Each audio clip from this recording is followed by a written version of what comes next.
Hello, once again. Our interview today is with Steve Walther, the author of Sacred Blisters, a pilgrim's look at the history, mystery, and life lessons learned on El Camino de Santiago. I'm sure there's supposed to be an accent used for that I'm just not a master of, but I'm sure the story's going to be good too. I've been talking to Steve before we hit record. He's got some great energy, so let me share it with you. Steve, welcome to the show.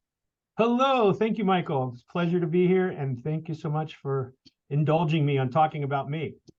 Yes, that's what it's all about. So Yeah. tell us, what is El Camino de Santiago? El Camino de Santiago is a ancient path that leads from all over Europe. Think of it as a hub where El Camino de Santiago is a town. Well, Santiago de Compostela is a town in northwest Spain, and there are trails that come from all over Europe since the Middle Ages to this one spot. And the prefaces of this is why that came to be. And what happened is one of Jesus's 12 apostles, after the big guy got hung up on the cross, the 12 apostles got together, and I don't know if they drew straws to see who went where, but St. James ended up going to the Iberian Peninsula, and he got on a boat, went to Iberian Peninsula, walked all around for several years, and had limited success, but a little bit of success. But he really had most success in this one part of Spain, today's Spain, called Galicia.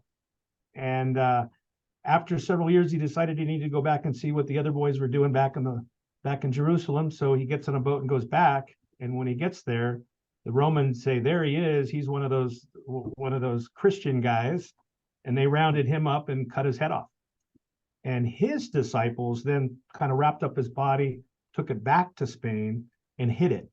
And they hid it on the side of this mountain in the countryside of Galicia, and built kind of a mausoleum there. And it was kind of a secret where it was. And after generations, it was kind of forgotten. And then one day in the 8th century, I think, this one guy was out wandering around and came across this old building out in the middle of nowhere, and the story and the lore is, there were stars and there were things that brought him there, and so he ends up at this place and gets the door open, and there's a box there with some Aramaic writing, and calls the church in to show him what he found. And they said, "Oh my gosh, this is St. James." And in Spanish, Santiago means St. James.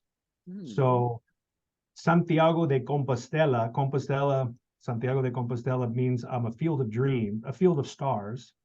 And so it's St. James under a field of stars. And then El Camino. So El Camino, direct translation means the way, like the pathway.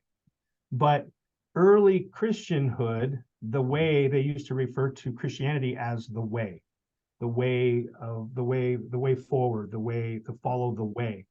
So El Camino de Santiago kind of has two meanings. One is the way of Jesus, and the other is the way of the path itself. So when they found it, people started coming from all over Europe to this one spot. So when you hear people talk about El Camino de Santiago, it's not one path.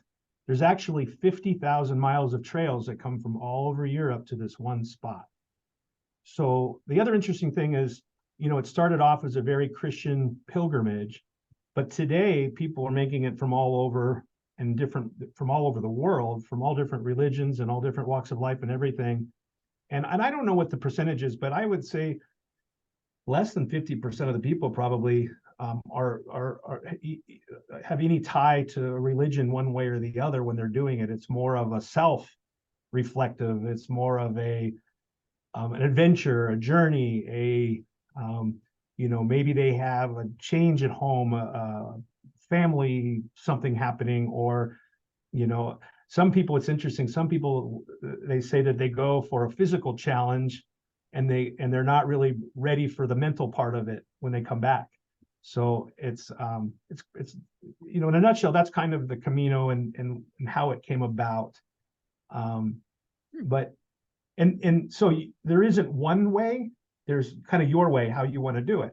So the Camino that you pick can be based on your, how far you can walk. Number one, probably the most important, but two is how long you have.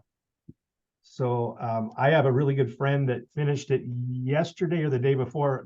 When I say finished it, he arrived in Santiago, and he started 35 days ago or so. He started on the most traditional route's called the Camino Frances, and it starts on the French side of the Pyrenees.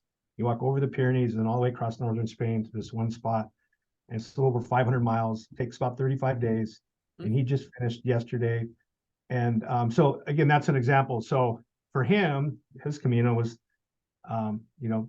35 days, and it could be anywhere from 35 days to 5 days, whatever fits your calendar and your ability. So how did you get into studying this, and what's it mean for you? But it's kind of a funny story. So I don't know how far I want to go back. I graduated from college and had a job that I didn't particularly like. And I went to work one day, and the fellow that owned the business was very upset over something that had happened the day before, which I wasn't even there. And he started yelling at me about something. And that morning on the way to work, I checked the mail and I had a postcard.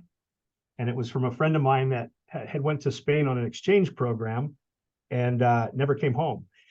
He stayed. And the postcard read, and quote, I still have it. It read, "Dude, I live in this 500-year-old building. Rent's cheap, drinks are cheap, food's cheap." He said, "Women come and cook and clean for me. It's natural and correct. When are you coming?" Little today in today's society, you get in trouble saying that, but it was in fun and in joke. I read the postcard, laughed, and it said, "When are you coming?" And it had a phone number. Put the postcard in my pocket, and I went to work and got yelled at immediately by this guy that I was talking about. And I said, "Wait just a second." And I walked downstairs, and from his phone, I called the number on the postcard. And I said, "Hey, I got your postcard." And we both laughed. And I said, "Are you serious about me coming?" And he said, "Yes." And this is in 1991 and 91 or 92. And he said, "Yeah, in fact, I just got a new apartment. I need a roommate." He said, "I'll be there in 2 weeks." And I sold everything I owned, which for a 23-year-old, I was pretty loaded. I had a couple of fish tanks, a motorcycle, and a Jeep. Ooh. So I sold and a futon. So I sold all that stuff, that my riches, and I moved to Spain. And I moved to a town called Granada, which is in far southern Spain. And to take this really long story and shorten it up a little bit, one of my roommates there his family was from Galicia, and we went up to visit his family, and we walked out on the square in front of the big cathedral, and there were kind of backpackers coming through, and there was real kind of some weird juju, some weird energy. And I said, "What the heck is going on here?" And he says, "Well, they're pilgrims." I said, "Pilgrims, like Thanksgiving turkey eating pilgrims?" My American small town naive side had no idea what the heck he was talking about. And he says, "No, they're walking the Camino." So, this was before the internet. I found some books. I started reading out, and I said, "Someday I'm going to do this." Fast forward a few years later, I met and married a Spanish lady. We lived in Spain for several years. And I kept telling her and I went up and visited up there. And I said, "I'm going to come back and I'm going to walk this." And as time went on, I started getting older, having kids and different things. And all of a sudden, if I don't do this now, I'm never going to do it. So I kind of drew a line in the sand and said, "I'm going to do my first one. But if I don't do it by the time I'm 50, I'll never do it." So I did my first Camino when I was 49. And I have my fifth one scheduled this coming November. And wow. And if it was up to me, I would walk the Camino in perpetuity. It's more than, people say, "Well, oh, you're going on another hike." Well, yes, you're out walking, but it's not a hike. Other people say, "You live in Idaho. Why are you going all the way to Europe to hike? You have all kinds, we live on the west side of the Rockies. We have, a tremendous outdoor wildlife, everything here." It's more than the nature part of it. It's everything. It's the history, the mystery, I mentioned before the juju. There is Mm-hmm. of feeling you get there. And the people you meet, everybody's feeling it. And we're all kind of connected. Hmm. And you walk and you can walk, it's entirely, everybody does it their own way. And when you walk, you can walk all by yourself. I so far I've done all of them by myself. I went once with my daughter. Next year I'm going to go with both of my kids. We're going to do it together. But you know, I always start off by myself, and I end up coming into Santiago with my Camino family, with the whole group of folks that become lifelong friends, and more than friends. We have that time spent together that is like nothing else. You have all day long walking, and I don't know, Michael, are you a walker? Not a huge walker. But I think I know what you're talking about. That sense of that quiet time together. That's the difference between in-person events and virtual events. Is the same thing. In a virtual event, you're in, the event's done, you're out. Whereas an in-person event, you've got that time after it's over when you're hanging out in the lobby or the bar afterwards, or the after the game when you're standing in the parking lot for an hour talking. And Right. Those unprogrammed times, and so I can certainly understand what you're saying, that they're talking about days of programmed time to just explore each other's lives and stories. And so tell me a little bit about the book and what's in there. It's about like those stories and your experience there. The book is, I didn't want to write a history book because I'm not a historian, and so it's a little bit about the history, but it's more written like from the standpoint of, hey, it all started with this dude walking around, and it's not, it dives a little bit into the religious aspect of it, but not quoting Bible verse and all that, because that's not my thing either, necessarily from that focal point. It's more about, here's the history of it, but every other chapter oscillates between little stories about people I met and life lessons learned from that. And I learned so many amazing things about myself, about life, about everything from the people I meet and the experiences that happen. I've met, I met people that all different walks of life from all over. Like, as an example, this last time I walked with a real character from Taiwan. I walked with a guy from Portugal. I walked with a guy from Spain. I walked with a 70-year-old lady from Brazil. I walked with another guy from Hong Kong, and a guy from Amsterdam, and I'm forgetting one from a lady from Denmark. So that was kind of our group. I mean, a very eclectic. Ages ranged from late 20s to 70, and we all kind of, different perspectives, different talking at different points. We all, we'd be walking with, a little bit with one person and a little bit with another person, then all of us, and then, but you stop and you walk, and then you might stop and have a glass of wine. You might stop and have a cup of coffee, or you might stop, and the wine and the coffee are amazing. The food is fantastic. The countryside, you walk through a village, and then you're on the side of a mountain, and then you go over the mountain, and then you're walking through a farm, and then you're on the side of a freeway, and then you walk through a big city, and then you walk through the country, and then you walk on a cobblestone street. So it's, every day is different. And the other thing too is, like, when it's hot, it's hot for everybody. It's not like, whoa, with me it's hot. It's like we're all kind of in it together. When it's cold and raining, it's not just raining on him or her, it's raining on all of us. So we're all kind of in it together. And you come to a town, and you break bread together, and you tell stories, and you get to know each other, and it just you're creating memories. But more than that, I think the self-reflection, the everything that happens, but the book is kind of little life lessons I learned. I'll give you one story. On my first Camino, when you get to Santiago, you can extend it 3 or 4 days and walk over to a place called Finisterre, which before Columbus, Finisterre in Latin means end of the earth. Finisterre, and before Columbus, they used to think if you kept going past, then you'd fall off the edge of the world. And so it's like the westernmost point in Europe, and it's a little point up there on where the land sticks out. And so you can, and that's where, when they brought his body back from the Holy Lands, Santiago's, that's where they came inland right there. And so it's kind of an important spot from that as well. So I was on my way walking out there, and I'd read in a guidebook that said, don't pack all this extra weight because you're carrying your stuff on your back. It said your phone has a nice flashlight on it. So if you leave, when you leave early in the morning in the dark, you don't need a flashlight, you just use your phone, which sounds reasonable, right? Well, it was pouring rain this one particular morning, so much so that my finger wouldn't work on the screen. And then I thought I was going to fry my phone from being in the downpour of a rain. I think there were goldfish swimming in my jacket pocket. It was so wet. So I didn't have a flashlight. It's pouring down rain. It was so dark. I was in a forest. I couldn't see out in front of me. And I'm walking down this trail by feel like this. And I got to a point in the trail where the trail teed. And they have markers there that tell you which way to go along the way, so you know the path. And it was so dark I could see the marker, but I couldn't tell which way the arrow went on the marker.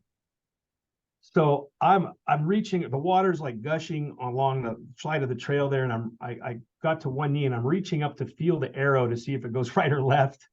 And out of the darkness behind me, I hear a voice that says, "What in the hell are you doing?" And I turned around, and there was a Korean guy, Jawan, and he had a parka on, a rain jacket parka, a rain jacket hood he had a headlamp on, and he'd been following me, and he thought I was some drunk guy from the night before walking down the trail like this. And I couldn't see his light, but he watched me, and I explained to him my predicament with not having any light walking out in the darkness. And he kind of shrugged his shoulders and rolled his eyes at some stupid American not having a light working in the dark in a rainstorm. But we got to talking the next day, and I said, I know you started in Saint Jean Pied de Port in France, and I know you've been walking at that point he'd already been walking 35 days or more. I said, tell me something that you learned along the way. And he said, he was 34, 35 years old. He'd never been outside of Korea before. He'd never been on an airplane before.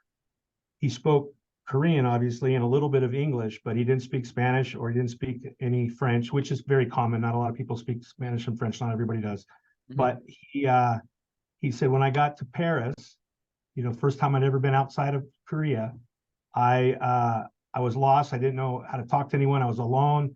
I finally figured out how to take a train all the way down to where you start the Camino, and I didn't know how you're supposed to find albergues, are the hostels where you stay, where the pilgrims stay. He said, I didn't know how to find one. I didn't know what to do. He said, I finally figured it out, and I walked over that first mountain over the Pyrenees, and I couldn't talk to anybody. I was alone. I was miserable. It was terrible. I hated it. And as I'm coming down the other side, he said, I made a conscious effort that the first time I saw a town with a taxi, I was going to take it back and go home. And right then, this other 70-something-year-old Korean man came walking into where he was. And they got to talking, and he said, well, hi, how, they're speaking in Korean. And he says, how's your journey going? And the old man said, I'm 70-something years old. I've never been on an airplane before. I've never left Korea before. I don't speak any English. I don't speak any Spanish. I don't speak any French. He didn't even speak English. And he said, but the people are so nice and helpful and wonderful. He said, everyone I meet is so nice. He said, the views are incredible. Can you believe this? He said, we're out walking. We just crossed the Pyrenees. He said, it is so amazing. Life is incredible. And he said, I'm having the best time of my life. And Jawan he stopped, and he turned to me, and he says, I learned a very valuable lesson there. He said, whenever you're struggling, there's always people with far less succeeding with far less. And it basically said, quit your bitching and keep going. And he said, I never stopped walking. And in fact, I walked with him for a day and a half, and he was a good walker. And he said, I got it down. He says, I met all kinds of people. I've had a wonderful adventure. But those are the kind of life lessons you learn along the way where, and I carry that with me all the time, is anytime you get down about something, you think back that, it really wasn't that big of a deal. And I made through it okay. And, those are the kind of stories that are in the book about stuff like that. Interesting. Yeah. Yep. So one of the notes you had here mentions the importance of preparation and the curse of over preparation. I'm curious about that. there is a wonderful Australian guy that has a podcast named Dan Mullins about the Camino, and he calls people that over prepare spreadsheet pilgrims. And I unfortunately, with my personality, the way I am, I do plan a little bit, probably over plan on I'm going to be here and I'm going to do this, I'm going to do this, I'm going to do this.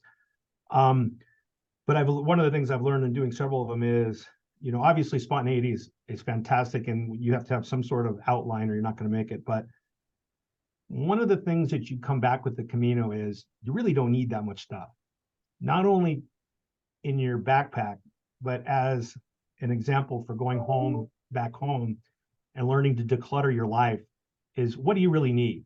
I'm going to spend 30-35 days on the French route or one of your other routes, 10, 15, 20, 30, whatever your thing is. I'm going to be able to do it with my backpack, with a pair of shorts, maybe a pair of long pants, a couple of shirts, a jacket, maybe a blanket and some toiletries, and some socks and underwear. That's all I have. Yeah. What do we really need? And to get by, and you're doing this incredible adventure with very, very little. And it's funny, you see people, you get there, they have these giant backpacks and way too much. And I heard a story once where they saw somebody walking with a fold-up chair on the back of their backpack, which I suspect that chair probably didn't make it the whole way. But I've always thought it would be really cool to open up a shop on day 1 or 2 of most of the trails to buy people stuff that they want to get rid of, or to get it, or to pick it up along the trail and then go back and sell it at the start of the trail.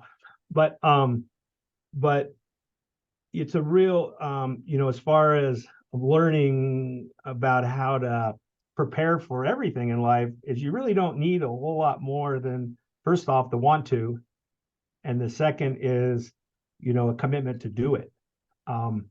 And all the other stuff is extra baggage, literally and figuratively, that you don't need. Another quick story is, I met this wonderful woman through the Camino universe, and she is over 70 years old. She is this 90-pound lady. She's from Northern California, and she has done many Caminos. She will walk 1,400 miles this summer, doing several Caminos. She's just this tiny little older lady, and she dyes her hair blue when she's there, and she's just, everybody knows her name is Dr. Gigi.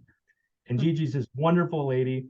And she was telling the story about how she carries a backpack like this big that weighs nothing, like just a few pounds. And she says she carries like what she's wearing, a long t-shirt, some rain stuff, and some food, and that's it. And I said, well, how do you get by with that? She says, when I get to the albergue, the hostel, she says, I put my bag on the bed and I go into the showers, and I have a t-shirt. I bring the t-shirt and set it out. I get right into the shower with all my clothes. I wash them with them on, wring them out, hang them up to dry, and then I put the t-shirt on. And I said, so Gigi, you then walk around the albergue with just wearing a t-shirt with all those people around? And she said, oh, honey, she said, if they want to look at me naked, they have more problems than I do. So it's kind of, you don't really need that much stuff. And and she, I'm friends with her on Facebook, and she's there right now, and I just love following her, watching her, meeting these people, and the smile, the permagrin she has, walking around doing her thing. And she's 70 years old. Yeah, makes sense. And so is there food in the hostels, or where do you find the great question? So it depends on the route. Every day you kind of have to read the guidebook and see what's in the next day. So you might have to pack some French bread and some cold cuts and some fruit in your bag, and bring that with you.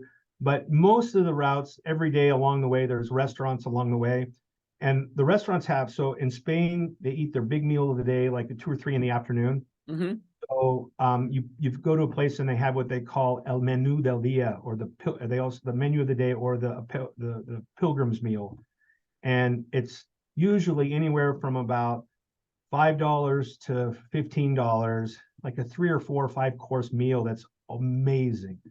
I'll tell you, this is a great story, and I'm glad you asked that question. Is My trip before, I did the Portuguese route from Porto, Portugal up. Actually, it was 2 trips ago, and I walked with this Portuguese guy who was married to a Polish lady, and they lived in Saudi Arabia. Talk about conversations you might have in that dynamic. And there was a German guy with us and a lady from Mexico. And we walked into this place to have the big meal at the end of the day, or the late middle of the day. And the Polish lady said, I wish I could do a Polish accent, but she said, "None of you guys sit with me. I'm going to sit over here." So I thought maybe her husband, she got in trouble or something was going on, or she got mad at us. I don't know. But she went over and sat by herself, and we all sat at this other table. So when you're doing the menu of the day, it usually comes with wine or water, and it comes with like a soup or salad, main course, a meat, a vegetable, and then it comes with a dessert and a cup of coffee. And it might be $7-8. And it's, it might be the main course might be chicken and some rice, or it might be French fries and a steak, or it can be a whole bunch of different things. But if you're by yourself, they'll bring you a bottle of wine in 1 glass. If you sit with 4 people, they'll bring you a bottle of wine in 4 glasses. So she went and sat at her table, got 1 glass and 1 bottle of wine. And then and they brought us, 4 glasses and 1 bottle of wine. And when she got her bottle and her glass, then she came over and joined us. But so there's little tricks you can learn along the way. Nice. But yeah, so to answer your question, some of the albergues will serve like a kind of a communal dinner at night. Some of them will have a kitchen where people can go together and go into a little market and buy some food and come back and cook it together. Some of them offer a food where you all sit at the same table, and they might make, usually it's something like a stew or something, but they'll make it for everybody, and then you might have to pay. A lot of them are you make some of them are you give what you want. Other ones, okay, it's an extra $5 for dinner or $10 for dinner, whatever that is. So it depends on where you stay. Now the albergues are basically, they're like hostels for pilgrims, and you have to be a pilgrim to stay there. You get a credential when you start. Yeah. And some of them are very nice, and some of them are giant rooms with a bunch of bunk beds in it. Some part of that's the adventure. When you're a lot younger, it's a lot better than when you're older. And I met an English lady once that she said the best thing. She said, I told her where I'd stayed the night before. She said, "Oh, albergues." She says, "They smell of pain and regret." and I like albergues for the experience, and the purist, the pilgrim purist will want to shoot lightning at me for saying this, but I like to stay. They have rural houses. They call them casas rurales, or they have bed and breakfasts or small hotels in some of these places where you can stay there, which sometimes is also really quaint. And sometimes you meet the local farm family, or you meet somebody. I prefer those in my own room, my own shower. I get back and, you walked all day. I like to take my shoes off, lay there in my underwear for a few minutes, collect myself, take a shower, and then go back out and have dinner or meet with everybody. But when you're in the albergue, you're on a bunk bed with a room full of people. And if one person's snoring, everybody hears them snoring. And if 5 people are snoring, I don't get a wink of sleep. So, and then people leave early or late, and, it's part of the experience. And I think everyone should stay in some albergues along the way. I like to break it up with a little me time along the way too. Yeah. Yeah, I'm glad you shared that, because my first thought here was like the Appalachian Trail, where it's basically you're in the wilderness for days and days, but this isn't the wilderness. There's places you're staying, there's way stations along the route. Yep. It sounds like a very civilized journey.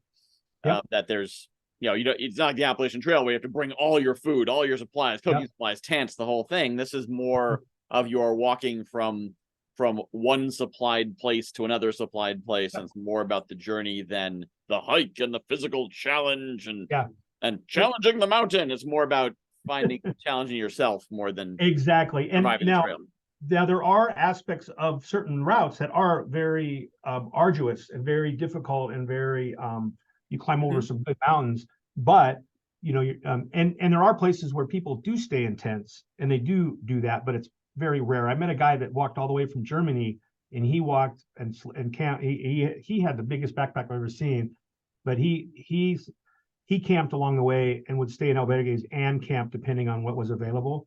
And so you can do it, but I would say 99% of people don't. There are people that do it on horseback. There are people that do it on bicycles. I actually met a guy. I didn't meet him. I saw him that did it with. He had a donkey with all his stuff, and he'd come all the way from Northern Europe somewhere. There's a lady, a young Spanish lady. When I say young, as we get older, young people becomes relative, but she literally was pretty young. I think she was early 20s, 20-ish, by herself, a Spanish young lady. She is remarkable. Can't think of her name right this very second, but she walked from Santiago to the Holy Lands backwards. She did that, and she left. I think she left in the early summer or spring, and got to. She walked into Jerusalem or Bethlehem. She walked into Bethlehem, I think, on Christmas Day. Either Jerusalem or Bethlehem, I can't remember, but by herself. Backwards. So she walked all the way up Spain, across southern France, down Italy.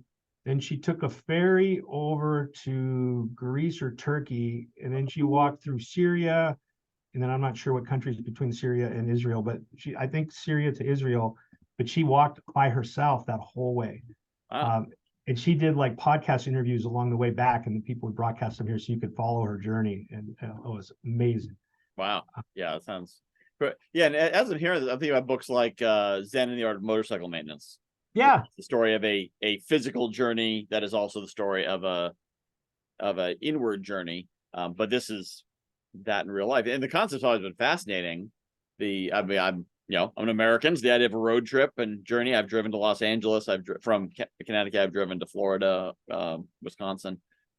But a road trip's not quite the same because you're basically in the car. You've got your own space, your own media, your own environment. Where it sounds like on this trip, you're not listening to podcasts. You're talking to people around you. You're listening to birds and trees and animals and wind and your actual environment.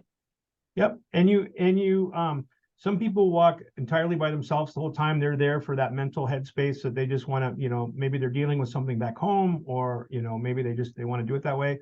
Other people ebb and flow with themselves and with other people. And the great thing too, is you might see someone on the first day and walk with them and then not see them for 4 or 5 days or for 10 days or 15 days. So it's a little bit different. This year I'll be doing my 5th one. And the technology's evolved quite a bit. So now everybody exchanges, when you meet them, their WhatsApp number. So you can say like, hey, Joe, where are you? Oh, I just came into this town, or don't eat at that place, or, oh, you can't miss the sangria at this place, so you kind of have that connection that you didn't used to have. It used to be you'd just be looking in the guidebook, the whole way, which, there's pros and cons of both. Yeah. But the nature part of it is you're out in the elements. You're not on the, I'm a West Coast guy, so we have the Pacific Crest Trail versus the Appalachian Trail, so you don't have the pure outback aspect of being away from civilization. But so you're, if you do have an emergency, you're never really that far away from help. And here's the other thing too, is people are the best versions of themselves when they're there. And when people need help, everybody helps. I've seen people that had really bad foot issues, health issues along the way, and someone else carries their backpack too, to get them to where they need to go. And there's a sense of camaraderie, and there's a sense of a collective we as opposed to me.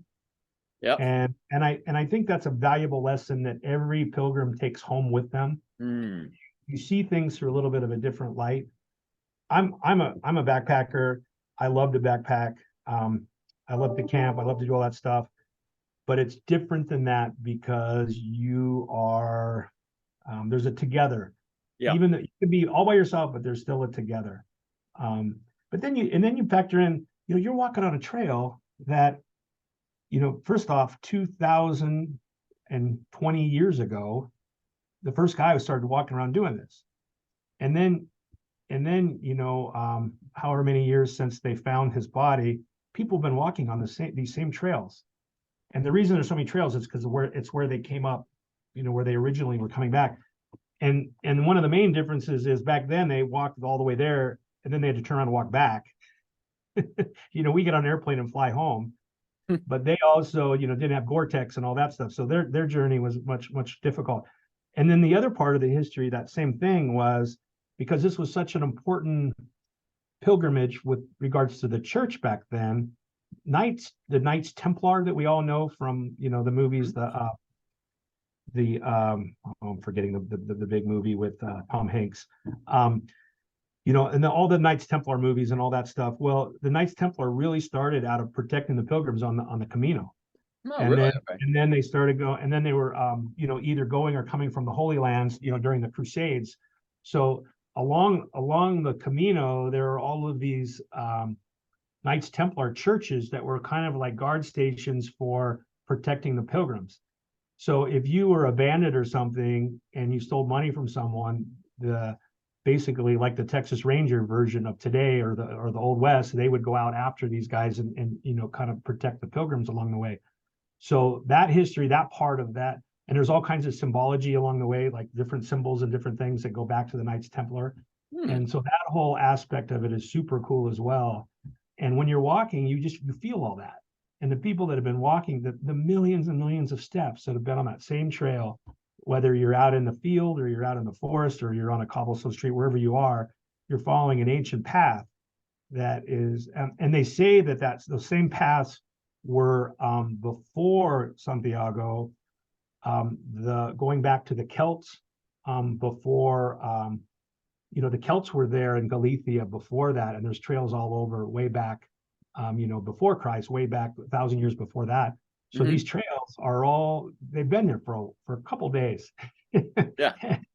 Well, and yeah, and that's fascinating because for us Americans, 200 years seems like old, and right. in Europe, it sounds like this tradition of having all the stopovers and whatnot that goes back more than 200 years, let alone.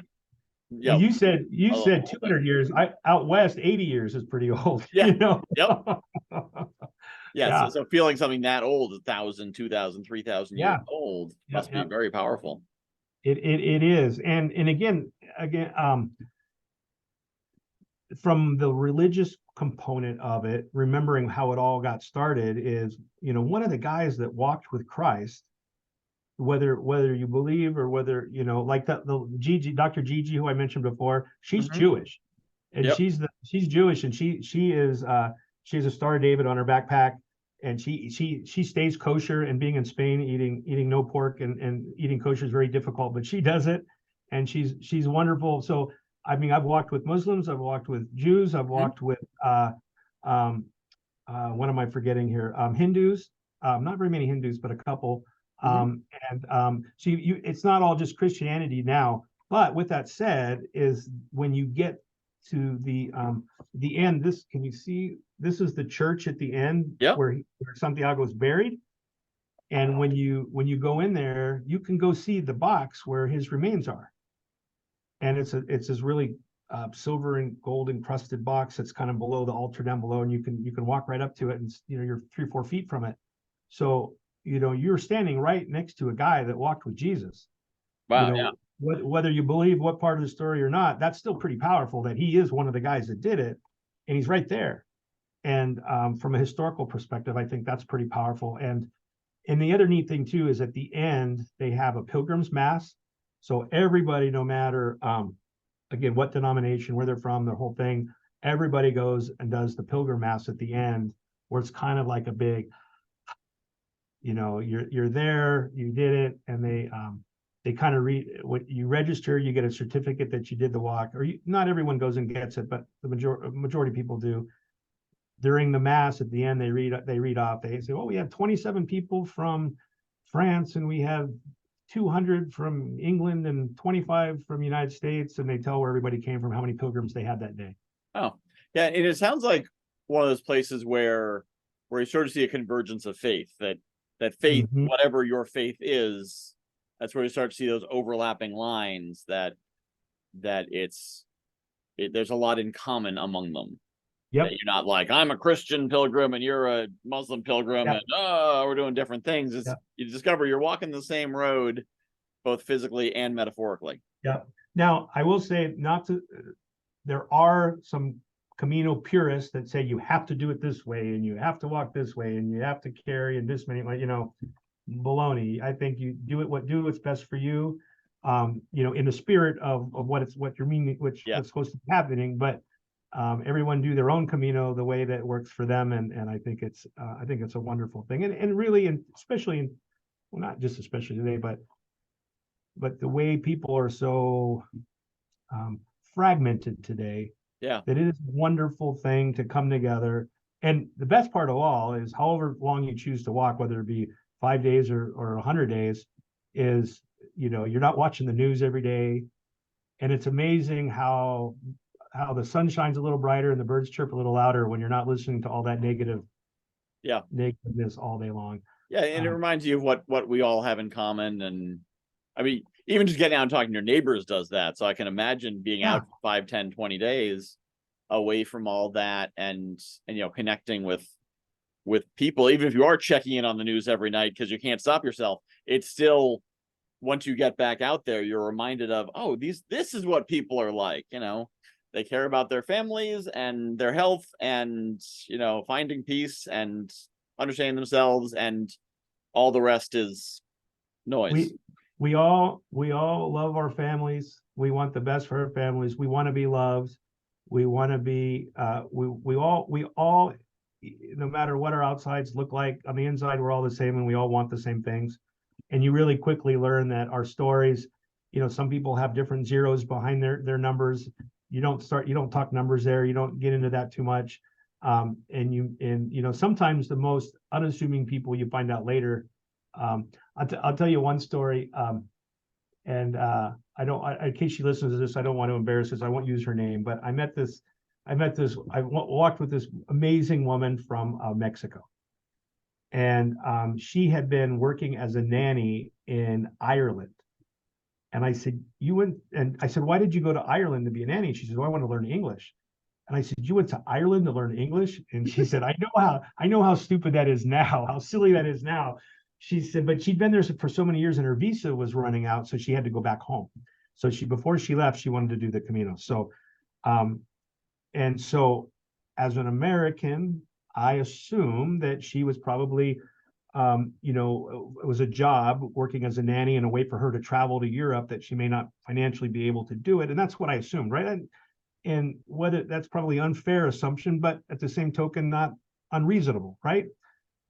And one day we were talking, and again, there was a German guy with us, and the Polish lady, and the Portuguese guy, and we were all talking about back when we were in college and where we lived when we were in college, and they lived in the dorms and they lived in an apartment, and it came back to this young Mexican. Well, I say young Mexican lady, she was, I think, close to 40. She said, I lived in the dorms when I was in college. And I said, we'll just call her Maria, because I don't want to use her name. She doesn't get mad at me or send me bad Facebook things. She wonderful lady. I love her to death. She said, I said, what did you study, Maria? And she said, molecular biology. And I said, what were you doing before you were a nanny in Ireland? She said, I was a pharmaceutical rep in Mexico City. And we're all like, here I'm thinking that she's some poor Mexican village girl from somewhere. And she's probably made more money than all of us back before she decided to go on this trip to be a nanny, to learn English and to discover herself and all this kind of stuff. Yeah. And so it was an important life lesson from that standpoint of, I assumed this, and it was way over here. Mm-hmm. That didn't change anything in how awesome she was, but it was, that was me projecting. And so you really learn a lot about, to not judge, the old judge a book by its cover. Absolutely. Well, I think we're used to being able to look up people's Facebook pages, their bios, their LinkedIn pages, their, so there's all this information we can get on people, all this like metadata that we can get people when we connect with them. And there's no metadata when you're out there on the trail. There's just their face and their stuff. And I assume everyone looks a little bit grungy and a little bit dirty when they're out there. Right. we all look like we just came out of a week-long college rager, but again too, and we're wearing this, it's not like you have to get dressed up to go out too, because you only have what you have in your backpack. Yep. So by the second day they've seen everything I have. Yeah. I've got a brown t-shirt, yeah, and a gray t-shirt. Exactly. That's all, Wardrobe. Yeah, that's the whole thing. And so, but that's the wonderful thing about it too, is you're not caught up in all the things that really aren't that important. Yeah, no, that sounds fascinating. Well, so this has been a fascinating conversation. That's Thank what I love about doing these interviews. I get to learn all kinds of unique and interesting things. I had not heard of El Camino before you told me about it, and now I have. Now I definitely want to, take another look at the book. And anyone listening should also check out the book, which is called Sacred Blisters, a pilgrim's look at the history, mystery, and life lessons learned on El Camino de Santiago. How'd I do on the accent there? You did perfect. All right, nice. Author approved. And of right. course, you can find that there's links down below wherever you're watching and listening to this, or you can find it on Amazon or at writersrepublic.com. So, Steve, thank you so much for sharing the story. This has been great. Wonderful. Well, thank you, Michael. I appreciate it, and I hope this left you with a desire to maybe go take your first step on the Camino someday. I am tempted. Yeah. So, well, good. Thank you so much. My work here's done. Well, good.